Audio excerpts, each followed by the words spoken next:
Assalamualaikum Dunsana. Apa kabar Dunsana Kasadoyo?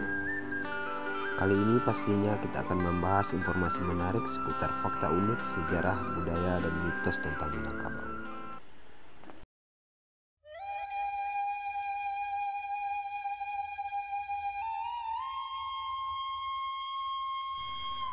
Mitos atau fakta pantangan kawin sasuku di Minangkabau? Jawabannya simak penjelasan detailnya berikut ini yang akan kita bahas secara santai. Tapi sebelum lanjut, jangan lupa subscribe dulu channel ini untuk informasi dan video-video menarik lainnya.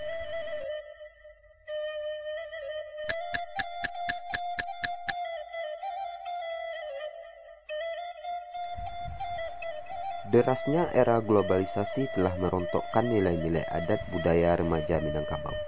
Fenomena kehidupan laki-laki dan perempuan yang sekarang telah terjebak dalam kehidupan bebas tanpa batas antara bujang juga gadih, pada akhirnya mereka melanggar pantangan jol larangan adat. Kondisi sangat parah. Remaja Minang melakukan pergaulan bebas di atas toleransi. Mereka tidak tahu lagi dengan prinsip Minang sawah dan bapa matang. Mereka tidak tahu dengan kondisi tapi aye dengan tapi lawi, sehingga banyaknya catatan menyimpang yang terjadi akibat pergaulan bebas tersebut, seperti hamil di luar nikah, pemerkosaan, seks bebas, dan lain-lain.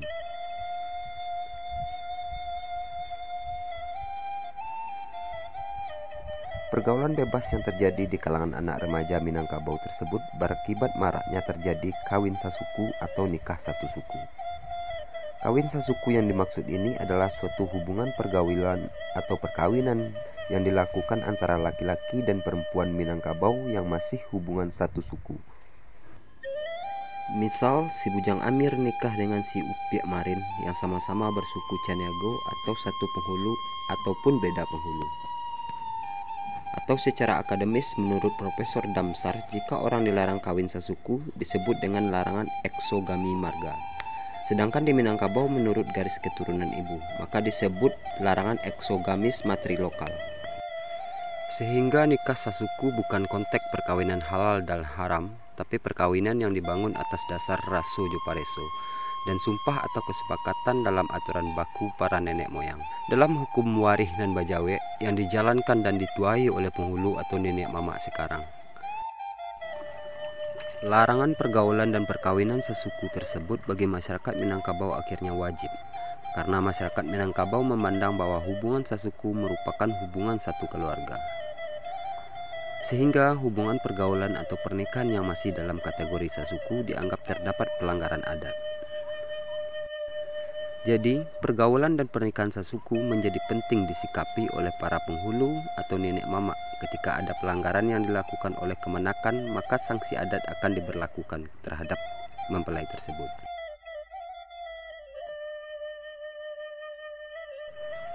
Jika dilihat pergaulan dan perkawinan sesuku ini disebabkan oleh banyak faktor, di antaranya lama merantau, ada pasangan sama-sama merantau, di dalam perantauan mereka bertemu hingga menikah.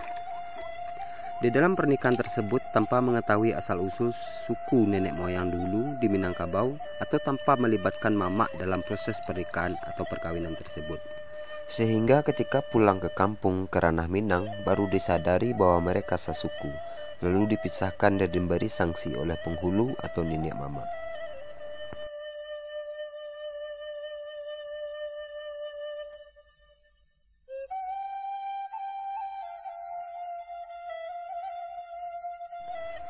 Ada perkawinan sesuku akibat pergaulan bebas tanpa nilai kewajaran. Seperti filosofi Minang menjelaskan, akibat abih gali dek galitik, abih miang dek bagesoh, artinya tidak ada batas norma agama antara laki-laki dan perempuan, sehingga terjadilah perkawinan sesuku ini. Karena kurangnya pemahaman adat atau tidak bisa dipisahkan hubungan tersebut, akhirnya mereka kawin atau nikah lari ke rantau. Di dalam adat Minangkabau, perkawinan sesuku sangat dilarang. Jika dilanggar, pasangan tersebut akan mendapat sanksi adat, yaitu nan dibuang jauh, disangai indak batapi, digantung indak batali, artinya mereka akan diusir dari kampung oleh suku atau adat tersebut. Salah satu dari pasangan mengganti suku atau pindah suku karena begitu ketegasan sanksi adat dari hukum pernikahan sesuku di Minangkabau.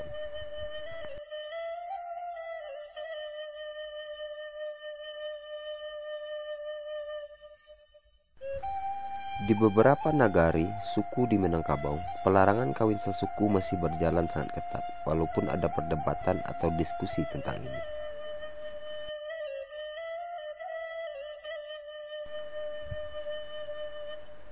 Menurut kami, jika adat kawin sesuku diterapkan dan diajarkan secara mendalam pada generasi muda atau remaja, maka nilai-nilai adat Basandi syarak Basandi Ketuabulah bisa makin membudaya dalam skala yang lebih kecil, yaitu suku dan nagari. Artinya para remaja di satu suku atau nagari tersebut bisa antisipasi terkena virus pergaulan bebas globalisasi karena antar suku mereka merasa satu keluarga. Secara otomatis jika kehidupan satu suku akan menjaga hubungan pergaulan antar mereka, apalagi mamak mampu menanamkan nilai-nilai agama Islam di dalamnya, maka kepribadian remaja menjadi lebih berbudaya dan beragama. Saat ini secara umum kehidupan remaja Minang tidak tahu atau tidak paham nilai-nilai larangan perkawinan sesuku. Jika dianalisa, larangan kawin atau nikah sesuku merupakan suatu hakikat nilai yang memiliki prinsip adat yang luas. Kawin atau pernikahan sesuku tidak hanya larangan mereka kawin atau nikah, tapi ada satu adab tata krama pergaulan bermasyarakat yang bisa dikembangkan dalam bentuk teknis. Tidak hanya sekedar melarang dan memberi sanksi, tapi ada nilai-nilai kebaikan yang terkandung di dalamnya.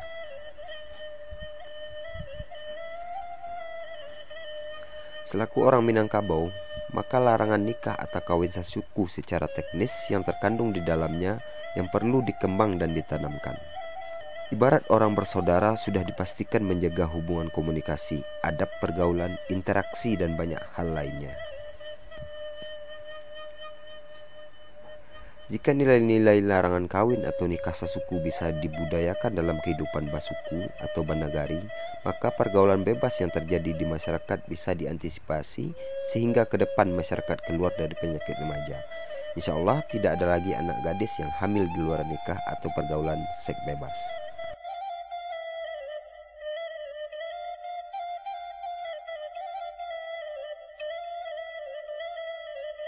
Jadi sekian aja pembahasan singkat kita kali ini tentang kawin sesuku di Minangkabau. Semoga informasi bermanfaat dan menambah wawasan kita tentang Minangkabau. Tetap dukung channel ini dan tinggalkan pendapat kalian di kolom komentar. Terima kasih.